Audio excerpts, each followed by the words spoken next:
running game got on point towards the second half. We made some key mistakes, but they forced us into some key mistakes. So can't take nothing away from them. They fought their butts off.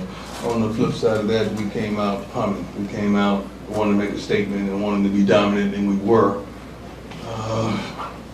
To the end of the second quarter, I think we kind of went flat, came back out at the halftime, reestablished ourselves, and we went on to do what we normally do.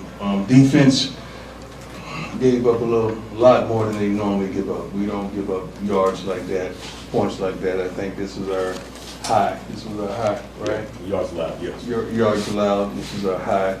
And how many they scored? 14. The first time we allowed points in the third quarter. Yeah, we don't do that. So that's not something that we got to improve on that. But I cannot take nothing away from Texas Southern and how they played. They forced that. So they did a great job, and the coach did a wonderful job. Proud of them. Let's go. Coach, let me start by asking, talk about making a statement, Deion Wilkerson over 200 yards rushing. What sort of statement does that make going forward the rest of the season? Well, Texas Southern gives up 190 yards a game, so we wanted them to be consistent with that, and I'm not joking. We wanted them to be consistent with who they were defensively. We normally usually drop 8 and have a 3-man front. They were a little versatile there. I got to give them credit. They changed it up today, but to be honest, it's a dog, man. He's a pro. And the line blocked their butts out. They protected well. And we did what we wanted to do. We imposed our will in the running game. I'm looking at this right now, 54 yards total, which is phenomenal. I take that any day. Coach, correct me if I'm wrong, but this is Travis Hunter's second SWAC game or third? I don't know about SWAC games. We just say games. I don't know what's the difference of the significance of the SWAC games. Like games and games to us. So he was showing impressive ability on defense, and it seemed like he was everywhere on coverage. How impressed are you of his ability out there? Shoot, Travis is who Travis is.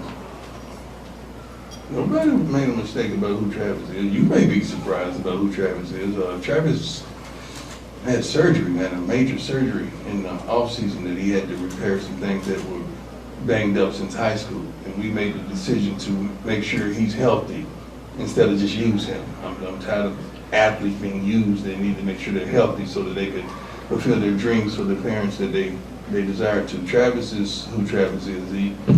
You don't even have to worry about that side of the field. It's a wrap. Coach, earlier this week, you and I talked about the tenacity of Wilkerson as well as Aubrey Miller. Mm-hmm. Miller had 10 tackles, as well as I have to throw in Simon Craig. He did a great job. Talk about those guys. Well, let's start with the latter. Cam played for me 2 years in high school, so I've been saying this for a long time. Cam is a dog. The thing about it, John Huggins had been starting at the other safety. So that means Cam has to go to free. Cam usually is a down guy. He's usually a guy that causes havoc in the box, sort of like that, because Shiloh is capable and more than able to play 3. They had a 3-man rotation, but Shiloh blew his knee out in the spring. So Cam being back to his normal position, you're going to see more brilliance from Cam. Aubrey Miller has been consistent versus Deron. He's been a pillar consistent inside. He's going sideline to sideline, being all over the field. Who was the third guy? Wilkerson. Deion is a dog, man. This is who he is. He's a pro. He's physical. He can run outside the tackles, inside the tackles. He can catch the ball out of the backfield. He's not shy to put his head in there and block and protect our quarterback. He's a pro, and I'm proud to coach him. I really am. It's easy coaching guys like that. Let's talk about your offensive line. You guys gave you a lot of time in the pocket. Well, he was touched up a little bit too. I'm not happy with that, and we had several penalties on the offensive line. I'm certainly not happy with that, and they heard that on the sideline. They give him time, but we're better than what you saw today. We're better than that, and I'm sorry to harp on, but that we like to. That's how we get that. We like dominance and making mistakes, holding calls, just not going all the way to the whistle. Although we ran the ball effectively, we're so much better than what we showed today. But those guys, you got to understand, that's a whole new line from a year ago. We won the SWAC and still went out and got a whole new line because I knew where we were vulnerable at. And with a quarterback like what we have, we got to protect him at all costs. Speaking of, on the personal foul, what did you see? Which one? The one on Shador in the third quarter. Oh, when he hit helmet, yeah, helmet. Did you see, so what it was helmet to helmet? You didn't see the replay? They got a big old board out We there. couldn't see it. On that board? Yeah, we couldn't see it. No, come on, man. I didn't see that. Come on, man. Well, anyways, how did you feel like that changed the momentum of the game? We was gonna do what we do. We was gonna do what we do. So I don't know about changing the momentum of the game, but that was a big play. It was definitely helmet to helmet. I'm usually for the defense. You gotta understand, I'm usually for the defense. Right. But that was helmet to helmet on that one. What were your thoughts on Shane in the second half? Oh my God, Shane! I've been on Shane's butt all week to be that dude. You know, Shane wants that ball. He wants that noise. He wants that light. He wants the smoke.